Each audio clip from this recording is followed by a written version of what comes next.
I talk with my hands. It's just like a lot of emotions that I've never felt in skateboarding. I went and told my mom. That shit is hard. Okay.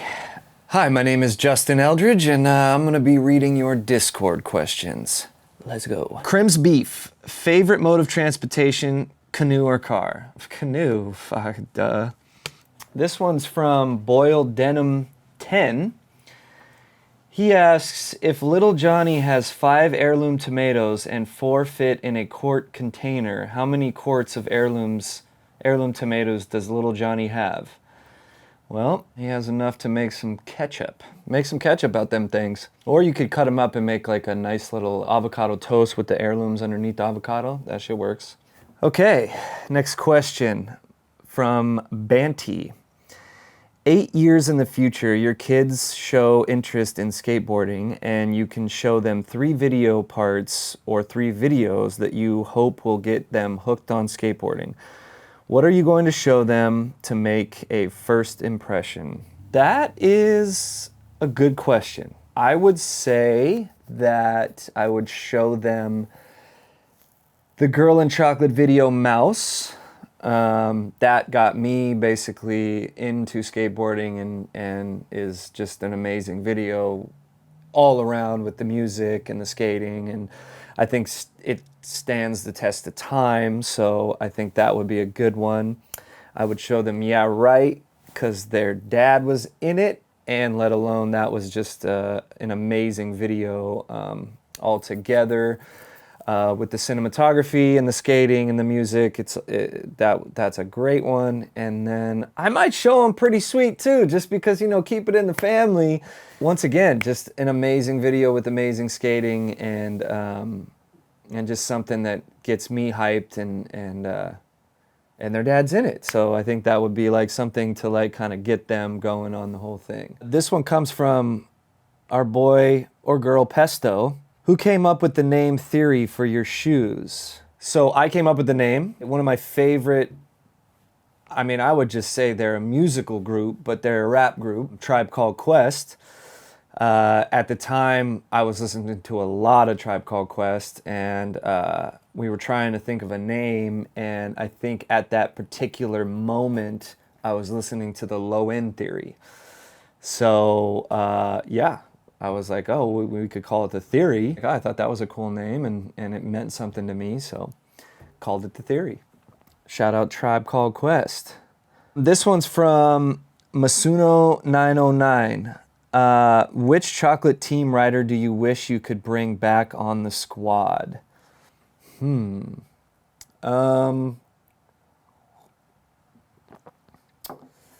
That's kind of a hard question because there's a few of them. I mean, I would definitely bring back Divine Calloway. He was rad, such a positive dude. I mean, his skateboarding was on another level. His style was on another level. His personality was on another level. I mean, the guy was just amazing human. So I would definitely get him back. And then I'm just a huge fan of Mark Johnson. So I would definitely have him back on if I could.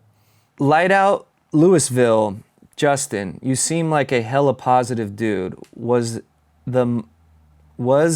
thinking it's supposed to say there, was there a moment that changed your outlook on life, or have you always been that way? I have always been that way. I mean, everybody goes through ups and downs, you know what I mean? Like, I feel like I've learned through skateboarding for sure. It's not about how you're positive all the time. It's about how you react to the shitty situations in life. And I feel like skateboarding is something that teaches you, you know, if you don't land the trick or you have a bad day or you break your board or whatever the bad part of the situation is happening at that moment, you have that mindset of like, you can make it better, or you don't have to get pissed. I think that as humans, we tend to stress ourselves out and make things harder on ourselves. And, you know, we have very short time to live here on this earth. So it's really about changing your mindset on how you approach and deal with situations, as opposed to just thinking you have to be positive all the time. Life is hard, but I feel like every single time that I've ever worried or been stressed about something, I always stress out way more and make it seem like it's going to be way worse than when I'm actually going through it and have then gotten through it. It's definitely not as bad as you made it to be. So you just want to go into situations that, you know, thinking positively, and yeah, and just have a good attitude. I don't know. Good question though. RP Fighter, what was King of the Road like for you? King of the Road is amazing. It's great television. It's a great watch. It's fun. I used to hang out with Rick Howard like a lot. I mean, I would consider him one of my best friends, and we competed a lot, like in everything we did. He's the one that when Chocolate was gonna be in it, he was like, oh, he's in it for sure. He loves to compete, which I totally get that. At the same time, that shit is hard and it is grueling, and you're up till, 4 a.m. trying to check off boxes. And, when you're with people that are, just on different levels than you and can maybe do everything, and just the mental aspect of it, it was fucking hard for me. It was definitely a very hard experience because sometimes I felt like I was letting the team down. I got sick on one trip. We did it twice. So yeah, I don't know. It was just like a lot of emotions that I've never felt in skateboarding, but looking back, it was an awesome experience. But man, it's hard. It's a hard one. This one's from Mer. What and where was your first favorite trick landed? What do you do afterwards? I remember landing a tray flip for the first time ever in life, and it was in my garage. And I remember like running in to tell my mom like to come out and watch me try it again. So I definitely remember that. And then what did you do afterwards? Yeah, I went and told my mom. I can't pronounce this name. Icosahedron. How's your finger doing? Finger's chilling. It is big chilling. Yeah. Mellow. Dislocated. Put it back in. And then I think it was like kind of puffy for like a while. But then, yeah. We're good. We're good now.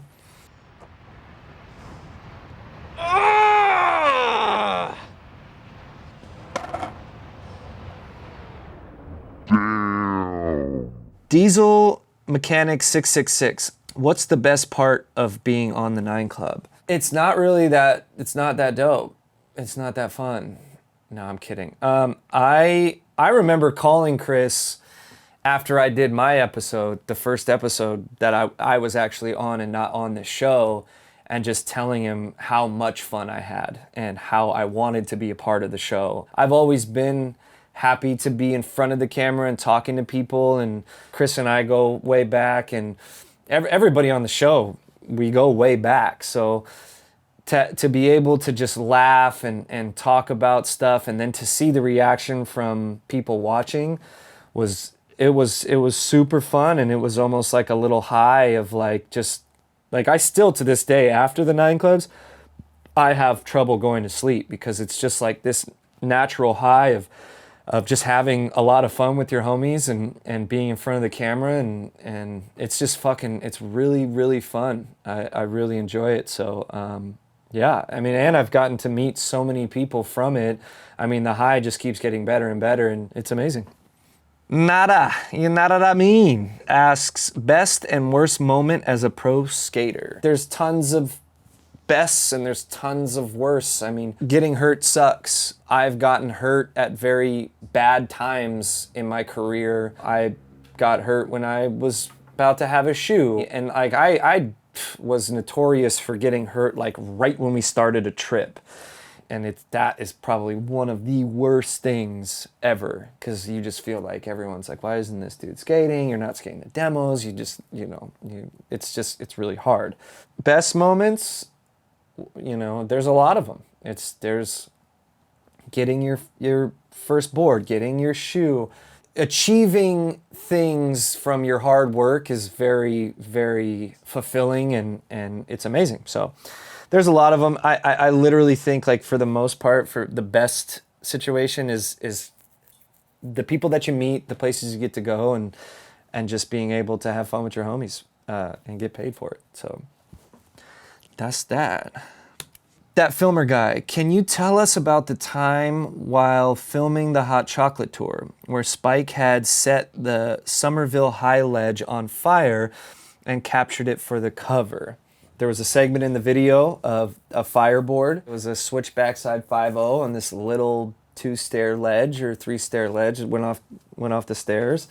I did not think that was going to be the cover of the video. I remember it being difficult, and it wasn't that difficult of a trick, but I remember it being difficult, and because I remember they put a candle wick on the bottom of the boards and like soaked it and then lit it on fire, so it's like heavy, and I was actually bummed because I didn't think I didn't land it good. It was hard, like it was an easy trick, but then yeah, got the cover of the video, so can't complain about that. Zook asks, if you could be a piece of patio furniture for a day, what would you be and why? That is a question right there. A piece of patio furniture. I mean, I guess I would be a recliner, because I would just be laid back, chilling on the patio all day. Unrightfully so asks, curious how the Warpaint music video went down and what that experience was like. That was rad. I got hit up by Sam, who was the Girl in Chocolate team manager, and he said that Spike was directing a music video, and at the time I had never heard of Warpaint. I went to Griffith Park and skated for a day, and that was pretty much it. Rad experience. I've done a few music video shoots, and thankfully they've all been really cool songs. So that's fun because you have to hear the song about 500 times a day. So luckily they've been great songs, and Warpaint was really awesome to work with, and Spike is obviously the best. So that was awesome. Bernie asks, would you rather be stuck in a bathtub with 12 snakes or 12 spiders? I would rather not. I mean, fuck. If I have to choose one, it would be snakes, because spiders got all them legs. You're fucked either way. So I'm going snakes. You're just fucked either way. So I'm going snakes. I don't want no spiders in my nostrils and shit. Rests my chemistry with there's like a bunch of 1s and 3s and stuff, so I'm guessing rest my chemistry. Asks, how hard was it battling switch flip salad grind at LA High Rail, or was there a battle at all? There wasn't. I mean, I don't remember it being that difficult at the time. I had switch salad that rail a lot. And I had practiced that trick, the switch flip, into it on this little flat bar at my skate park. So I had skated that rail so much. So I was really comfortable on it. It was more just about doing, a good switch flip and connecting. And because it's angled, all I really had to do was do a regular, just a straight switch flip, and kind of just be back on the back of the board. And the rail put me into salad grind just from being angled. So I don't remember it being that much of a battle at all, honestly. So yeah, that was that. That's it for the questions. Thank you so much for all the people that wrote in and asked great questions. It's always fun hearing what you guys have to ask, and thanks for following the Discord. We're going to be doing this a lot, and yeah, cheers.